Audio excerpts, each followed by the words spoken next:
अस्सलाम वालेकुम students, I am Mohammad Ahmad Iqbal. आज हम डिस्कस करने वाले चैप्टर 10 के क्लास 10 के चैप्टर 11 को साउंड है हमारे पास। आज हम इसके टॉपिक नॉइज पोल्यूशन को डिस्कस करने वाले हैं। सबसे पहले हम देखते हैं कि एक नॉइज पोल्यूशन एक वैसे ही साउंड होता है हमारे पास जो हमारे कानों को प्लेजेंट लगता है, जिसे हम प्लेजेंट साउंड कहते हैं। कि क्या होता है कि जब हम किसी भी म्यूजिक को या सॉन्ग को सुनते हैं तो वो हमारे कानों के लिए क्या होता है कि महसूस होता है, अच्छा होता है, और कानों को अच्छा होता है, तो इसे हम क्या कहते हैं, प्लेजेंट साउंड कहते हैं।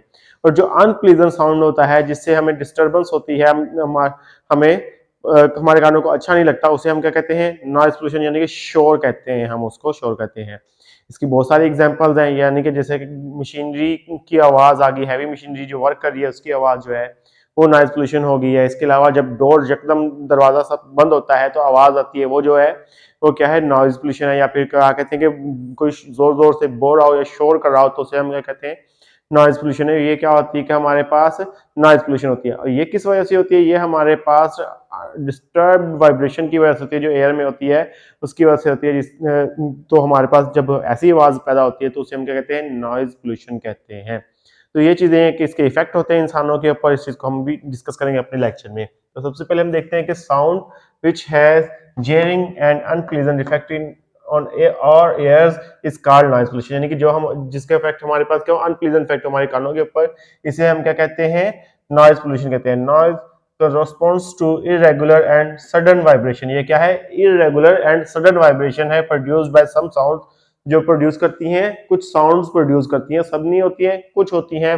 क्या चीज होती है कि ये इरेगुलर होती है वाइब्रेशन, और साथ क्या होती है, सडन होती है, अचानक होती है। इससे हम क्या कहते हैं कि ये हमारे पास नॉइज हो रहा है या शोर प्रोड्यूस हो रहा है। इसके एग्जांपल जो है हम देखते हैं कि सबसे पहले साउंड ऑफ मशीनरी है कि मशीनरी की आवाज है, यानी कि कोई बड़ी मशीनरी घर के आसपास लगी हो, कोई वर्क हो रहा हो, तो वहां पे जो मशीनरी की आवाज होगी वो क्या होगी, अनप्लेजेंट होगी हमारे लिए, तो उसे हम क्या कहेंगे, साउंड ऑफ मशीनरी है हमारे पास, ये नॉइज हो रहा है, शोर हो रहा है। या किसी फैक्ट्री में चले जाए, वहां पे हमारे पास क्या होगी, आवाज जो होगी वो अनप्लेजेंट होगी, तो उसे हम क्या कहेंगे, ये नॉइज होगी, शोर होगा हमारे पास। स्लैमिंग ऑफ अ डोर है, डोर को एकदम स्लैम करना है कि बंद करना है एकदम, तो उसकी जो आवाज होगी वो क्या होगी, हमारे कानों के लिए अनप्लेजेंट होती है, तो इसे हम क्या कहते हैं कि नॉइज पोल्यूशन होती है वो हमारे पास। साउंड ऑफ ट्रैफिक है, जो ट्रैफिक की आवाज है, जब चले जाए तो कोई हॉर्न देता है, और ट्रैफिक जैम है, बड़े शहरों में ट्रैफिक जैम होती है, तो वो क्या चीज होती है, साउंड ऑफ ट्रैफिक जो होती है, नॉइज पोल्यूशन होती है। आगे क्या है कि ये जो नॉइज पोल्यूशन है, ये हमारे पास एक बड़ा मसला बन गया है कि noise pollution has become a major issue of concern and undesirable sound. ये क्या है, अनडिजायरेबल साउंड है and is harmful for health. ये क्या है, सेहत के लिए हार्मफुल है। ये ना सिर्फ इंसानों की सेहत के लिए हार्मफुल है, बल्कि दूसरे स्पीसीज हैं, दूसरी जो जानदार चीजें हैं, उनके लिए भी क्या है, हार्मफुल है, उनके लिए भी इफेक्ट होते हैं।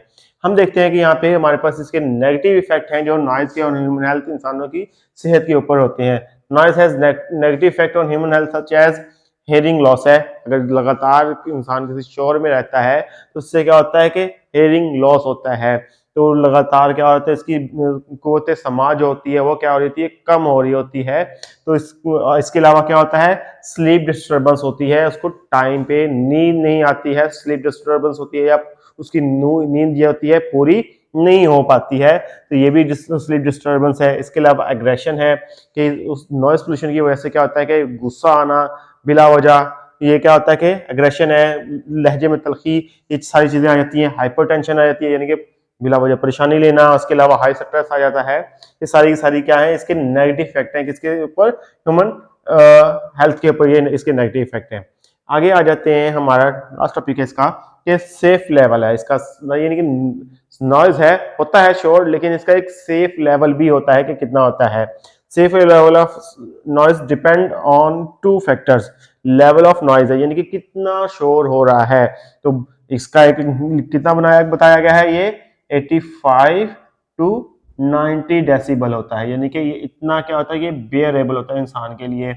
और कितने टाइम के लिए होता है, कि सेकंड क्या है, कि पीरियड ऑफ एक्सपोजर है, यानी कि वो कितने टाइम के लिए एक्सपोजर होगा, वो 8 आवर्स के लिए एक्सपोजर हो, तो फिर ही इंसान की कुछ होते हैं कि ये इन चीज़ों से क्या कहता है कि हेल्थ के ऊपर उसके इफेक्ट नहीं होंगे। तो यानी कि दूसरे बड़ी सिटीज़ में या डेवलप्ड कंट्रीज में क्या होता है, अगर वो कहते हैं कि 85 टू 90 डेसिबल हो क्या होना चाहिए, शोर का एक लेवल रखा गया है, कितने घंटे के लिए होता है कि वर्कर्स के लिए 8 घंटे के लिए होता है, तो अदरवाइज उनके ऊपर क्या होगा, इफेक्ट हो जाएंगे, क्या होगा, उनका हेयरिंग लॉस होगा, इसके अलावा sleep disturbance, aggression, hypertension and high stress होना होगा। तो इसीलिए वर्कर्स के लिए रखा जाता है कि वो 8 घंटे क्या करेंगे, काम करेंगे। तो ये इसका क्या होगा, सेफ लेवल होगा, कितना होगा, 85 टू 90 डेसिबल होगा। डेसिबल क्या है, यूनिट है इसके नॉइज के, यानी कि आवाज के, साउंड के यूनिट है। तो इस तरह ये हम क्या कर लेंगे, इसका सेफ लेवल को डिस्कस करते हैं। तो इस तरह था हमारा आज का लेक्चर। आई होप आपको समझ आई होगी। आज के लिए इतना काफी है। अल्लाह हाफिज।